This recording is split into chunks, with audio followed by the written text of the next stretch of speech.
आज हम लोग है ना संविधान का महत्वपूर्ण टॉपिक पढ़ेंगे जिसका नाम है मुख्यमंत्री यानी कि सीएम, चीफ मिनिस्टर के बारे में लोग पढ़ेंगे और देखेंगे क्या क्या है उसके बारे में हमारे संविधान में दिया हुआ। तो सीएम यानी कि चीफ मिनिस्टर है ना, आर्टिकल 164 के अकॉर्डिंग है ना सीएम के बारे में पता चलता है। तो यह सीएम है ना, यह राज्य मंत्री परिषद का एक प्रधान होता है।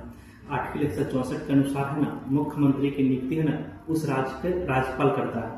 राज्यपाल उसी व्यक्ति को मुख्यमंत्री नियुक्ति करेगा जो विधानसभा में बहुमत प्राप्त का नेता होगा, उसी को क्या कहते हैं, नियुक्ति करेगा एज ए सीएम। मुख्यमंत्री राज्य का वास्तविक प्रधान होता है। मुख्यमंत्री के है ना आधिकारिक एवं शक्ति यानी कि मुख्यमंत्री के क्या क्या अधिकार अंदर आता है, क्या क्या पावर है, उनके बारे में हम लोग पढ़ेंगे। तो फर्स्ट आता है कि वो राज्य मंत्री परिषद का गठन मुख्यमंत्री की सलाह पे ही राज्यपाल करता है। दूसरा आपको आता है कि मंत्रियों के बीच में ना विभागों का बंटवारा है वो सीएम करता है, मुख्यमंत्री करता है। तीसरा आता है कि कोई मंत्री है ना मुख्यमंत्री के नीतियों के विरुद्ध अगर वो होता है तो मुख्यमंत्री उसे त्यागपत्र ले सकता है।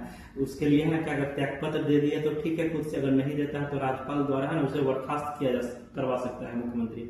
चौथा पॉइंट है आपको मुख्यमंत्री का, मुख्यमंत्री यदि है ना स्वयं त्यागपत्र दे तो पूरा जो राज्य परिषद मंत्री होता है ना भंग हो जाएगा। पांचवा है मुख्यमंत्री अगर चाहे तो है ना पुनः है ना मंत्री परिषद का गठन कर सकता है।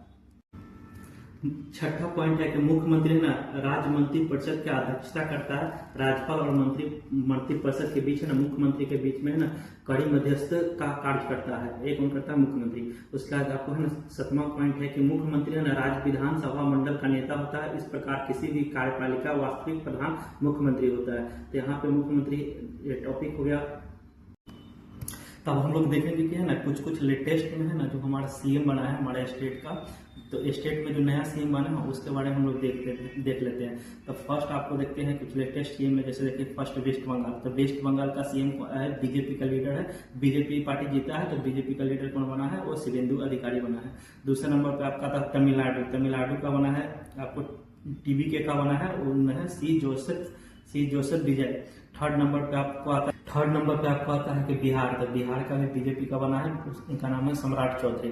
फोर्थ नंबर पे आपका आता है मणिपुर भी बीजेपी का बना है, उनका नाम है युमनाम खेमचंद। उसका फिफ्थ नंबर पे आपका आता है पुडुचेरी का बना है आपको एन रंगास्वामी, वो है आपको ऑल इंडिया एनसीपी कांग्रेस का लीडर है, मतलब पार्टी है। उसके बाद आता है आपको पुडुचेरी के बाद असम का बना है बीजेपी का, उनका नाम है आपको हेमंत बिस्वा शर्मा। उसके बाद आपको आता है केरल का बना है कांग्रेस का हो है कांग्रेस का वीडी सतीशन बना है कांग्रेस का वो केरल का। उसके बाद नेक्स्ट नंबर आपको आता है कर्नाटक का बना है ना। कर्नाटक के तो कह सकते हैं न्यू बना, क्योंकि है ना उनका पहले से कांग्रेस का लीडर था, उनको हटा के दूसरा को लाया है डीके शिव कुमार जी को, कांग्रेस का अभी लेटेस्ट बने 2026 में। अब हम नेक्स्ट टॉपिक पढ़ेंगे, उनका नाम है, टॉपिक का नाम है क्या, महाधिवक्ता यानी कि एडवोकेट जनरल। तो एडवोकेट जनरल के बारे में आर्टिकल 165 के अकॉर्डिंग है ना महाधिवक्ता का पढ़ना है। तो महाधिवक्ता है ना राज्य का प्रमुख विधि अधिकारी होता है। जिस तरह केंद्र में महानवादी होता है उस व्यवस्था, उसी तरह ना राज्य में महाधिवक्ता प्रधान होता है। महाधिवक्ता है ना की नियुक्ति है ना राज्यपाल मुख्यमंत्री के है ना सलाह पे करता है, अनुच्छेद 165 के अकॉर्डिंग। तीसरा नंबर पर आता है राज्यपाल है ना, राज्यपाल के इच्छा प्रांत है ना अपने पदों पे रहते हैं महाधिवक्ता यानी कि एडवोकेट जनरल। चौथा नंबर पे इसका आता है महाधिवक्ता राज्य का मुख्य विधि सलाहकार होता है। पांचवा नंबर पता है कि आपको राज्यपाल है ना कि राज्यपाल का व्यक्तित्व के महाधिवक्ता नियुक्ति कर सकता है, जिसे उच्च न्यायालय को न्यायाधिवक्ता होने की योग्यता हो। मतलब जो भी व्यक्ति है ना उच्च न्यायालय का योग्यता प्राप्त है उनको अगर चाहे तो गवर्नर बना सकते हैं हम एडवोकेट जनरल। है कि महाधिवक्ता का वेतन है ना राज्यपाल द्वारा निर्धारित राशि दी जाती है। उसके बाद नेक्स्ट पॉइंट है कि महाधिवक्ता है ना राज्य विधानमंडल में किसी सदन में सदस्य न हो, लेकिन नहीं भी हो, लेकिन सदन में कार्यवाही में भाग ले सकता है, सदन में बोल सकता है, परंतु उसे मतदान का अधिकार नहीं होता है वो महाधिवक्ता को।